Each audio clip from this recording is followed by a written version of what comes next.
Pokemon fan games. Some are good, some are bad, some difficult, but all have something in common. All have new and improved content. Most of the time. I recently started playing my first fan game, Pokemon Reborn, and I thought to myself, what I like in a Pokemon game. What a Pokemon game should have for me to love it. What Pokemon, what gyms. Well, in this video I'll present to you how my dream fan game should look like. And when I refer to a fan game, I refer to a ROM hack too, even though they are two different things. Before we start, I'd like to thank Talentless Brick for giving me this idea. You can also leave ideas in my Discord server or in the comments down below. Now let's start with story. I'll be honest, I don't read the story most of the time, but a decent story separates a good game from a bad one. Even though sometimes I read the story and I enjoy it, I usually like to have some kind of button, like in Reborn, to skip the whole dialogue. I mean, it's annoying to be obligated to press a button 5000 times just to get to a battle after it got destroyed. And exactly for that reason, I'll say cut the number of dialogues from the game in half.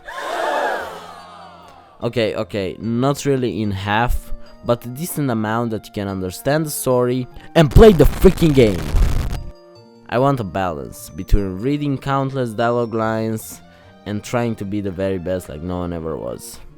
I know this is controversial already, but this is my opinion, and if you have a different one, you can leave it down below in the comment section. We'll continue with the starters. Now, I like to see old starters in fan games. I like seeing Rowlet and just picking it without thinking, but I think a game that has new starters, or at least new forms for old ones, like in Insurgents, gives a new opportunity for the older players to experience something new. Another important thing to mention are the Pokémon. Obviously you can't play a Pokémon game without Pokémon, so the Pokémon are very important.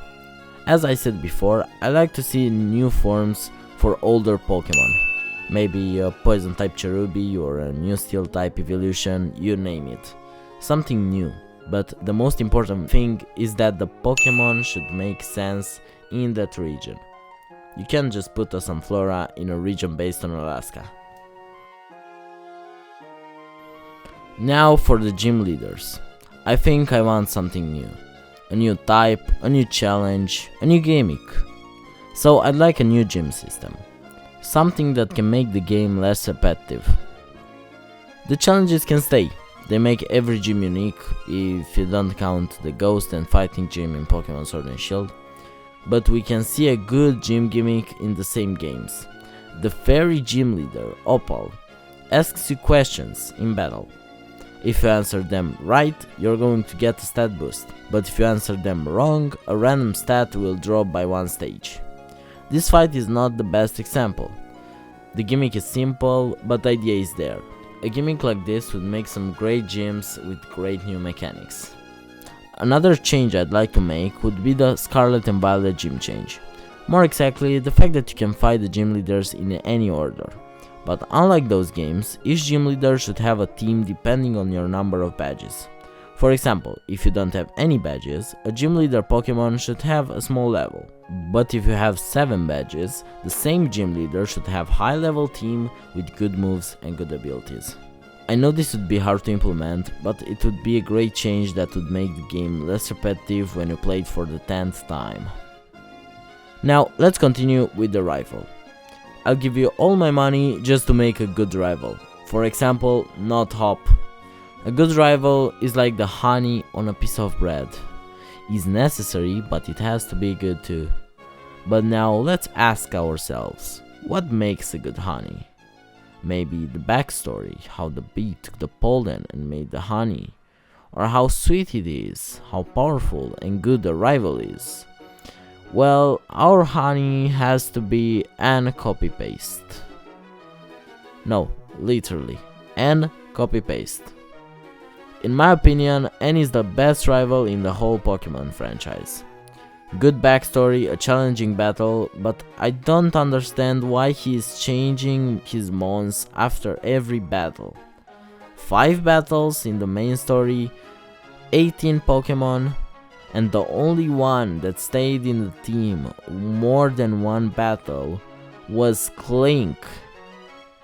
And I don't think that is the same Pokemon either, because Clink Clank has Metal Sound, a move that can't be learned by TM or Egg moves, but only through level up at level 16. It is very curious that Clink didn't have Metal Sound already. Yeah, you can say he reminded Clink the move at the move reminder, but I don't trust him.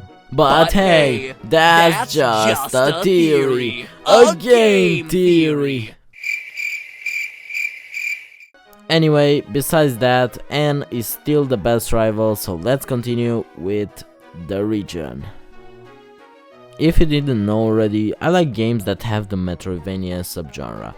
I played Hollow Knight, and that's all. But I didn't say that genre didn't give me a spark, a new idea I never thought of. For those of you who don't know, Metroidvania is a subgenre of action-adventure games and or platformers focused on guided non-linearity and utility-gated exploration and progression. Yeah, that's the Wikipedia definition. So, my dream region should have a Metroidvania genre layout.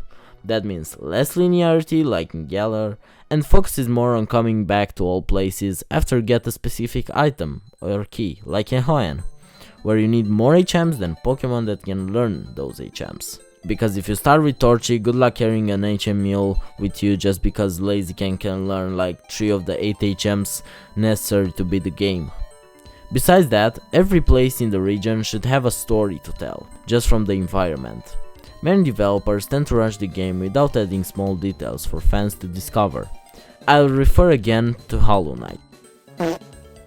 Look at this picture. You'll think it's snow, but it's not. The many particles come from a dead body of the now pale king, his ashes that decompose over time. I'd like to see something like this in Pokemon games too. A story told by the environment and background. And there you have it, my dream Pokemon fangame. I know I changed a lot of things, but I think a diverse gameplay and new mechanics would make the game better. So please don't release Gen 10 soon. Work on that and make it stand out. Now, I know the fact that a lot of you will disagree with me, so let's see how your Pokemon Dream fangame would look like. Leave it down below in the comment section. If you watch until this point, that means you liked my video, so I'd appreciate if you could press the like and subscribe button for this controversial video. Decidueye out.